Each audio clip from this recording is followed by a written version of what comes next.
handy. That'd be Something. nice. Something. It's not that kind of Right. club, buddy. It's just a food club. Is it not that kind of I club? don't know. I don't know. I always heard you don't get to do that kind of stuff at those kind of places. You got enough money, you get anything you want done there. Well, I don't. I told you I'm too poor to go to Magic City in the first place.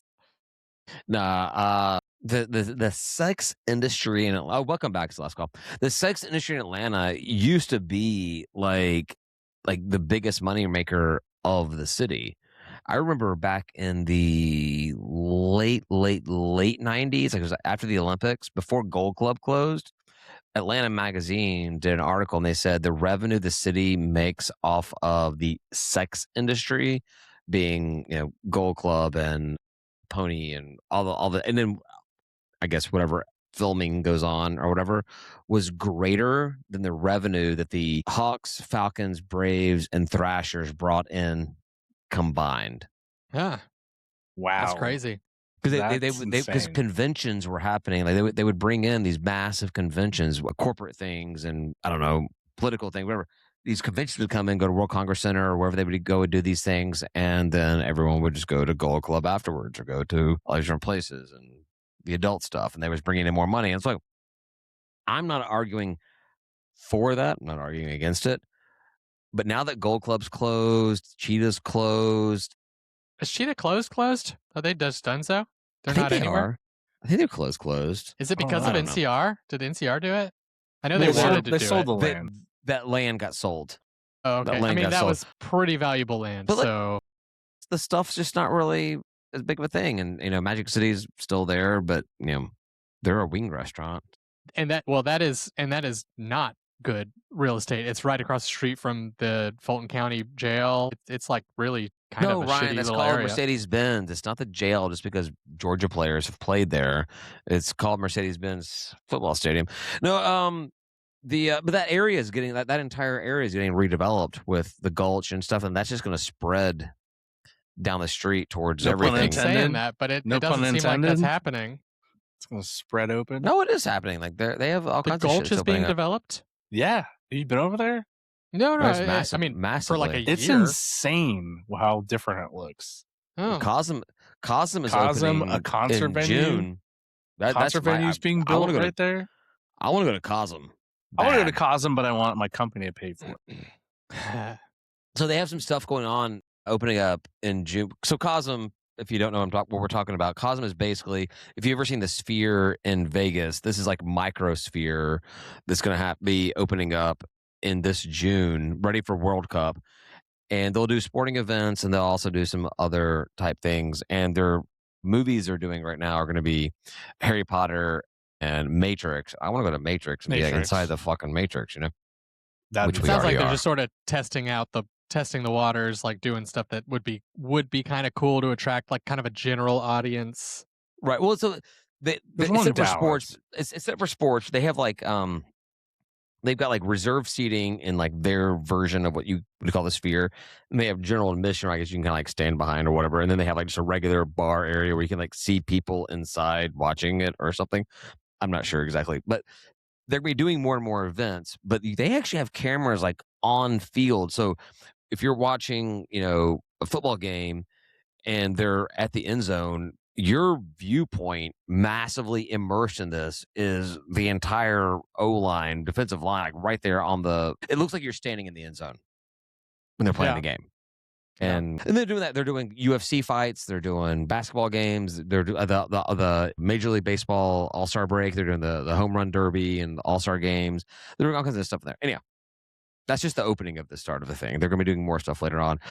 And Tim, I agree with you. I probably can't afford to watch a football game there, but I can go watch Matrix for $33. Matrix, I'm in. You want to go? I'm in. You want to go? I mean, I'm in. Oh, no, yeah. I'm 100% in. I'm 100% in. Whenever it goes on sale, I'm in. Ryan, you're coming. Yeah. But here's the deal. All right. We can only go if we all dress in black leather. I'll wear my chaps. I feel like you're tricking us. No, it's like, guys, this is it right here, and we're like walking into his basement. You could do this. Come in. Cosm's in my basement. Did I say Cosm? I said, come to my chasm. That's awesome, though. Like I saw them doing. That came to me. That's not even okay for this for last calls. I saw they were doing like a Cirque du Soleil show too, as far as Cirque du like Soleil show as replaying well. that. Yeah. Yeah, the prices are not as outrageous for what they have lined up. But like if you want to go see the home run derby, it's like $130 to go or something. Like that's and that's what I expect. Like when they do the Super Bowl, they will inevitably do the Super Bowl. They're gonna charge the shit out of that. That'll be $500 a seat or something, you know? Crazy. But like that's, as you said to him, like I really want my corporate company event to be going to Cosm to watch a Falcons game, away game, you know? Yeah, the shitty part, I'm trying to think, like, we do our kickoff in the end of January, early February. There's like nothing going on. Yeah. Nothing going on. Damn. Move our kickoff. That's what we should do. My company is too poor to do any of that stuff. We've dropped our season tickets. We've dropped our State Farm Arena tickets. We've dropped all these like benefits and stuff. And they're like, well, it's better than firing somebody, right? And we're like, yeah, kind of. Do you want maybe free tickets or a job? But like who? Better than firing someone? Is it Steve? We don't like Steve. Get rid of Steve. And accounting? Yeah, no, screw that guy. At least you guys have companies. That's great. That's great to hear. You have a company for... You're still there right now. I would trade my situation for your situation.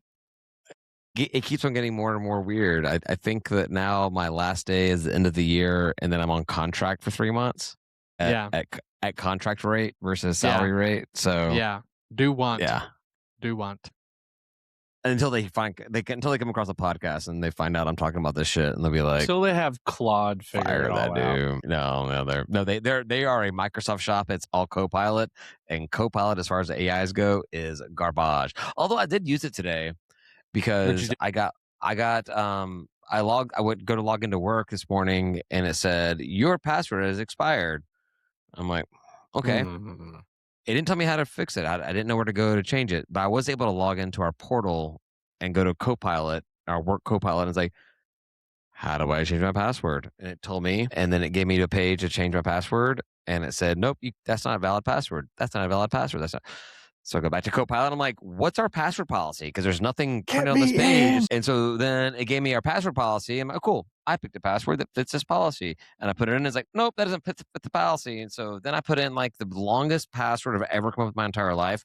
And that passed. And so now I have to 37 times a day type in a 150 character password because I don't know what actually passes their thing or not. So December 31st cannot come across fast enough.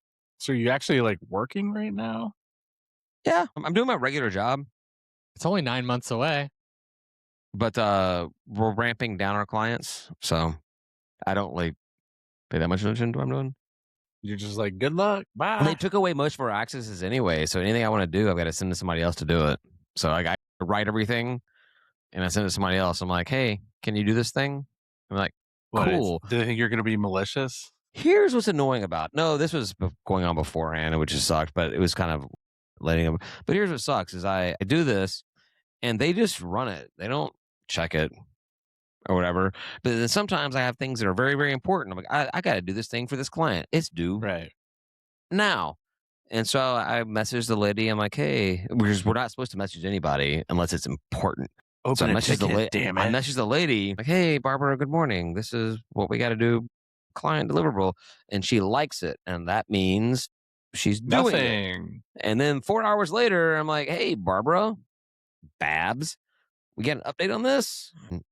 And then she just goes to away, and I'm like, okay, well, I guess we're not doing that. That's one way to get rid of clients, just not responding to them. So it is. It's a really good way.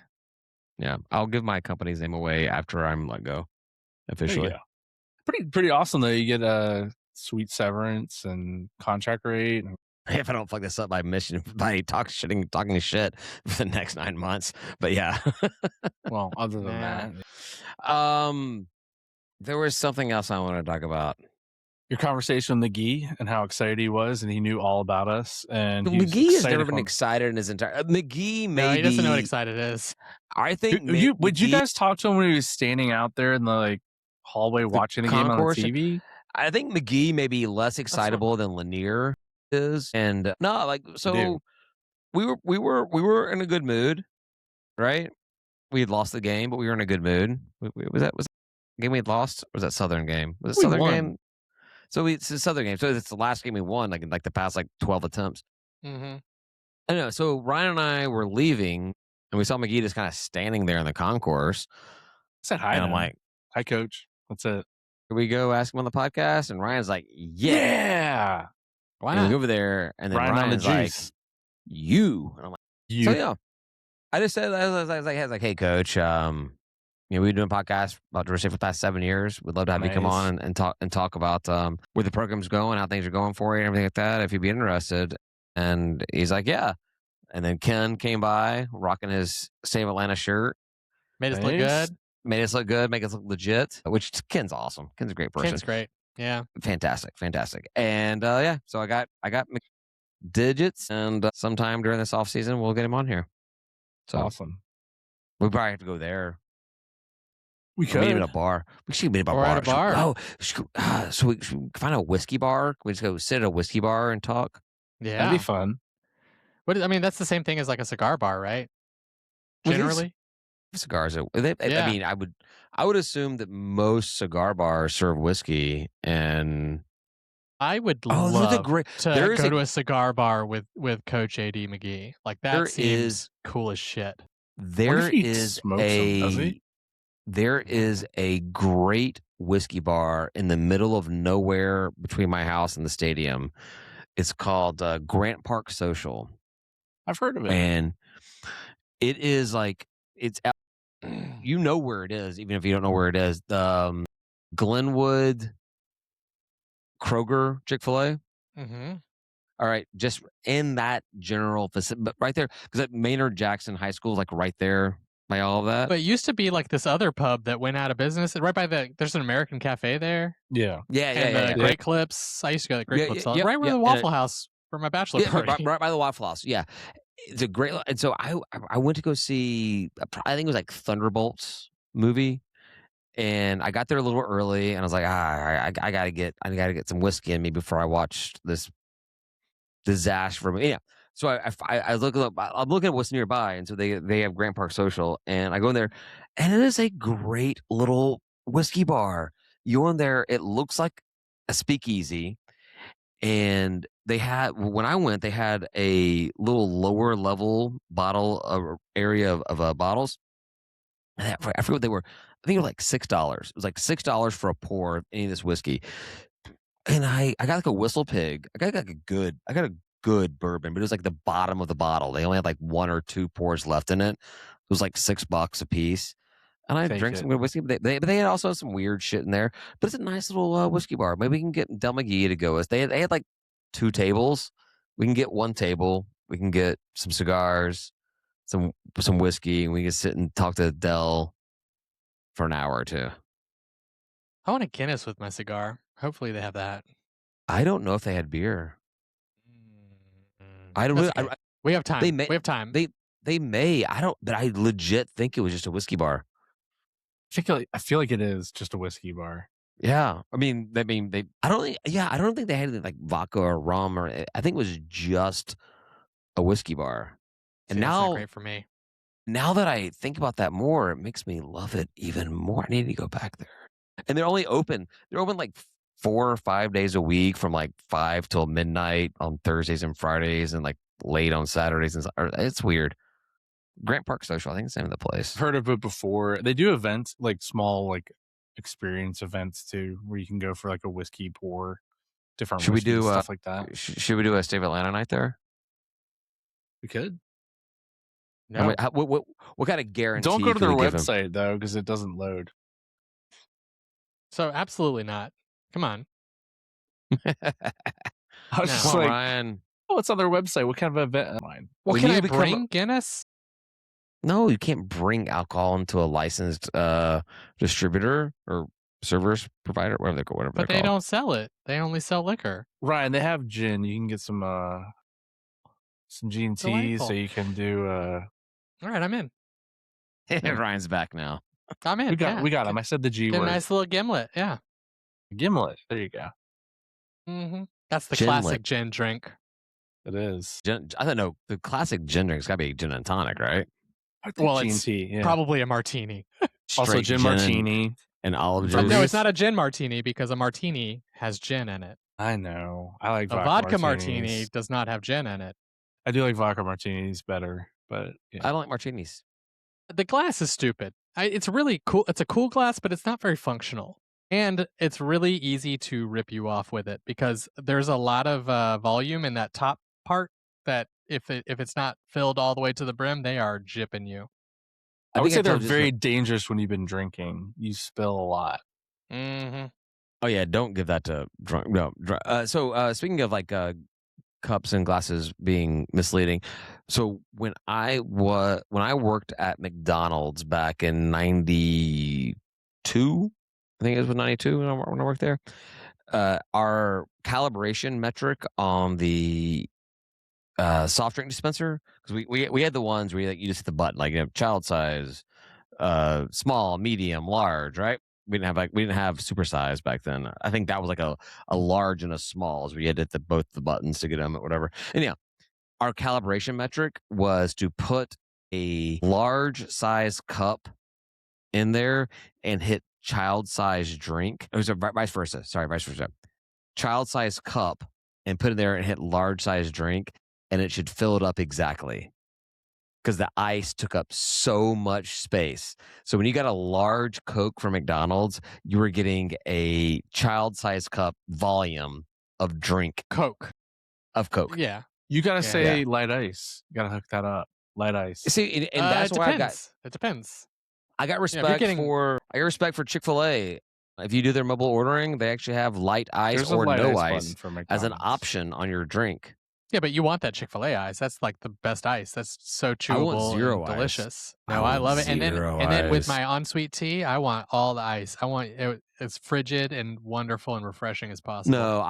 No, Ryan, you're just this is one of those things where you're just blatantly wrong on. I'm not. No ice. You're paying money. That's the capability. That's this conversation, right? So like, you're wrong. No, I'm not. And like, that's how deep we're gonna get. That's it. Surface deep. I'm just making sure. Top of the box deep. I'm not wrong. No, you want the drink. You want more of the drink. You don't want more of the ice. Yeah, but I eat the ice too. I like chewing on ice. So like Chick-fil-A ice is so good, and everyone listening who likes chewing ice knows that Chick-fil-A ice is good. Fucking delicious. It is good. But McDonald's, the chipped ice is also really good, and they sell it by the bag for relatively cheap. You can just go in the drive-thru and ask for a bag of ice, and they will sell it to you. I think it's like 50 cents I worked there for a year. I did it like once. Yeah, but it's a thing you can do. Yeah. I also serve. I think they sell cakes too. I think you can ask for a cake. Oh, so I served Tom Glavine. I turned they have birthday cake. I served Tom Glavine in drive-thru at McDonald's. So what do you order? We hope some of that rubbed off. Obviously, some of that success, some of that. Whatever. Well, the thing is, like, so it was a late night drive-through, like where we had combined it. Like we weren't doing back drive-through, and so he pulls up, and I take this money, and I look at him like, this is it's like a green Land Cruiser he was driving, and I was like, I go back and like as we're preparing the order, I'm like, that's fucking Tom Glavine. Like, no, that's fucking Tom Glavine, you fucking idiot. You know what you're talking about. You fucking weird. And so I'm like, all right, cool. Y'all are right. I'm wrong. And this guy just looks like fucking Tom Glavine. So I hand him his food. And, hey, thanks for coming again. Blah, blah, blah, blah. And I turn around. The entire restaurant is like standing, looking at me like, that was fucking Tom Glavine. I'm like, I told you it was Tom Glavine, you fucking assholes. Like, I fucking know. Yeah. And then I went on to sell. I sold John Schmaltz an answering machine at Circuit City the following year. So now I don't believe you. Now I don't believe you. No, true story. I was as I worked in ACE department at Circuit City, ACE Advanced Consumer Electronics Department. Basically, just so bullshit. there's a funny thing about Circuit City employees or former employees that there's like a whole meme that's basically you can say you worked at Circuit City in whatever role you want, but nobody can confirm it. So it's like whatever because you just can't confirm that stuff. Yeah, you're right. I don't even think I have pictures of this. I think you're fucking lying. Okay, that's cool. Anyhow, so I was there and my manager, I think his name was Sean, of course said, it was. Hey, does someone want to go sell John Smoltz an answer machine? And I look around and John Smoltz is standing there, and I went and sold him an answer machine, and you're like, I guess so. Type of shit. Why didn't he want to do that? Someone's got to do it. It's like he wasn't to sell. His job was to get us to sell. Yeah. So I sold him on a feature of our most expensive answer machine. You could like dial into your phone, and like once it answered, you could hit a button, and like you could listen to your like a voicemail, like common day to us now, voicemail, right? Yeah. But it was like listening to your own machine on your own home phone, because all we had, and like the $14 one had it, but also the $90 one had it. And so I told him the $90 one had it without telling him the $14 one had it, and he bought the $90 one, and I made like $6. Man, and he after that went bankrupt. And yeah, he's struggling now. He's struggling. Yeah, he's been struggling. He's having a hard go of it. Yeah. But he does call into that thing every single day. I guarantee you, he does not have a home phone any longer. Today, he called that number and who called me? Who has a home phone that wasn't born like after the 60s? You want the real answer here? John Smoltz. Use that. You know what? It was the ATT 1790. That was the actual. I remember the model number, ATT 1790. You're weird. That's our codes. The shit we remember, honestly. So yeah, like the weird shit. When I worked at Circuit City, when we put in like products someone was buying, there was always there was a 3-digit code that represented the brand name, and then it was the model number or whatever they had. And so a lot of companies had like they'd put like a just like you buy a car like a Lexus at the LX390. What's Sony? Whatever. Sony was they had like a I don't know Son. Oh, they're so in Ace in the small electronics it was like T's or PT9. I forget what it was. Yeah, but we sold these boom boxes, and the company Sharp had these boom boxes, and obviously Sharp's three-digit initial was just SHA. That's easy. But then Sharp had these big ass massive boom boxes, like all plastic stuff. Like it was way bigger than it needed to be for what they had, but they were very a lot of gold plating and bright stuff, whatever. And it was bought by a lot of Hispanics. They would come in there and they would just think the Sharp boom boxes just looked cool because they were big and gold plating, and they were obnoxious, whatever. And they sounded fine. They were great for boom boxes, nothing. But Sharp, their model numbers always started with, they had like the 9,000 or the 5,000 or whatever, but they always started with FT. And so we had SHA FT 9,000. It was the Shaft 9,000, the Shaft 5,000, the Shaft 2,000. Nice. And so it was just a running joke we had about people buying the Shaft 9,000. Hell yeah, man. Why not? See, do you believe I worked at Circuit City or not yet? It's a little too authentic to say. I do not. All right, here we go. You can look. You should be able. I remember this model number exactly. You should be able to look this one up.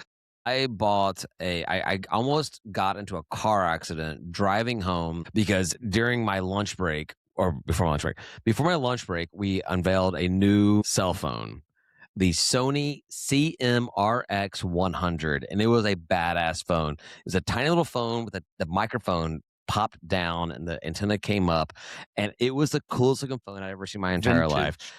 And CRMX? CMRX 100. CM And I was so excited to buy this thing. I was trading in my phone that I had, but I had to give the charger back. And so my lunch break, I drove back home to get my lunch break, go get the charger. And I was so excited. I was like 19 years old. I blew through a red light, almost getting like a massive car accident, just so I could come back and get this Sony CMRX 100 phone. I think it's just the RX. But what was there like something I could check on this? Like you didn't even get the thing, or you didn't even get the model right. But that's what it was. Sony CMRX 100. I mean, I did CMRX, and it was like it was not a phone. It was like it was everything Google gave me was a camera. I got RX 100. I see it. The top 100 is eBay cell phones. Brian's just 100 for sale. Relax, I googled it. I don't see it. Relax. They have. That's the battery for it. Amazon has the battery for it. Oh yeah, Oh, there it is. There it is. There it Once I is. put a space between the CMRX and the 100, Google Yeah, figured put it the out. space in Google's there, yeah. better than that. Jesus Christ. Oh, that phone was so cool. Oh man, it was so badass. Anyway, why does this prove that you were? I mean, I can tell you exactly what I made so much money on cell phones back then. I was in high Everyone school. wanted one, right? See, Like, now I don't believe you again because you were like, I was highly successful at Circuit City. No, I was I was not. I was bottom barrel, but I made a lot of money there. I was working Circuit City in high school my sophomore or my junior senior years, and I was making like 35 grand a year back in mid 90s. That's solid. Working like 2 nights a week and then Saturdays and Sundays. Solid, man. Solid. Yeah. Yeah. They were commissioned, and the funny thing is I'm a lousy salesperson. It was like literally volume. I sold. You didn't have to do anything. People wanted the shit, right? Well, yeah. Well, then I got moved into computers, and like I make more money. Knew a lot about computers. I'm a lousy salesperson. As soon as I see that you don't need something, I'm like, you don't need that. I just buy this thing that pays me fucking jack shit. You know. You just need this $2 part right over here instead of this $80 part. Yeah. That phone was cool, man. In my experience in sales, people really appreciated that. They'd come back and they would trust you when you like told them to buy something like that cost a little bit more. Yeah. Because you also told them to buy the thing that cost a little bit less, and I built up good rapport in my housewares years of sales. No, I had the story. We sold letting you know. Circuit City partnered with a company to do works in tech. Who? What? It works in tech too. Yeah, what I do. Yep. Yeah. If you're trusted, you can pretty much be cool, man. Just be need. Cool. Don't be a sales guy, and people will want to buy stuff from you. Yeah, but some people love sales guys. I don't get it. Nobody likes sales. No, the sales guys. They do. The sales guys that just take you out for like a bunch of booze. Yeah. Those guys are rad. They're right? fun. Like, that's a good way to be. But a lot of sales guys are just lying to you about everything. When I was at Circuit City, so this is back in the 90s, selling pagers. Pagers was like a big thing back then, right? Yeah. Pager King. You were the Pager King. I never had it. I wasn't Pager King. That's the story. Fiscally liberal and socially conservative. So they paid decently. I forget what they paid a few bucks, whatever, for the amount of time you had to put in, and they paid a few bucks. But like the company that they had partnered with that provided the actual paging service sucked ass, and so everyone would come back in and they'd find the person that sold the pager and they'd be like, this thing fucking sucks. And I'm like, I have no control, but so basically none of us wanted to sell pagers. You're like, but it is what you bought. Well, the pager is fantastic. Sorry that the service that it came with fucking sucks. So I mean, we all just turned our nose to pagers. We didn't want to sell them. It was an end cap thing. They put it right there, and this guy comes in and he's like, "What's a pager?" And I'm like, "Listen, dude." He was like a big business guy. He was like looking for something to like reliability. I was like, "Listen, man, there's a cart in the mall across the street that's going to give you better service and cheaper than we can give you. Just go there." And he's like, "You know what? I know your boss would want to fire you for hearing that, but I will come back to you for everything I want to buy in this store." Mm-hmm. I never saw that guy again. Of course not. Mm-hmm. That happens a lot too. Well, man, we have killed this last call 30 minutes in. If anybody wants to know about more if you Circuit want to know City about stuff, Circuit City, really old cell phones, beepers, pagers. And if you guys want, we can go deeper. I used to sell knives and cookware, What? Yeah, no, housewares. I just sold a lot of that kind of stuff, man. I got real good at it. Well, I just put in another service. I put another phone number, or not phone, but phone model ad in there, and it has given me the most wild image descriptions. It went from back of a car to a family photo to inside of an engine, and so that was a weird phone number. Google had trouble with that, and that is surprising because you were right. Like you nailed it, and I typed in and exactly. I just didn't type in the dash and the space in the right place. Well, there you go. Put cell phone with it. All right, cool. Hey, thanks, Brian, for listening. We'll talk to you guys next week. Say goodbye, guys. Goodbye, guys. Peace.